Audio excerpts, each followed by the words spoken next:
Naglabas ng resolusyon ang Commission on Elections, COMELEC, kaugnay sa pag-aresto ng walang arrest warrant sa mga bibili o magbebenta ng boto. Batay sa resolusyon, ang sinumang maaktwa ng law enforcement officer na gumagawa o magtatangkang mag-vote buying o selling ay aarestuhin kahit walang warrant of arrest. Dadalhin ang inaresto sa pinakamalapit na police station para sumailalim sa proseso. Ang pera, iba pang goods of value, sample ballot, campaign materials at iba pa na ginamit sa vote buying o selling ay kukumpiskahin ng pulisya.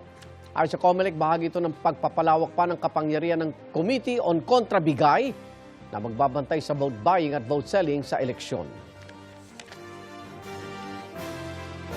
Igan, mauna ka sa mga balita, mag-subscribe na sa GMA Integrated News sa YouTube para sa iba't ibang ulat sa ating bansa.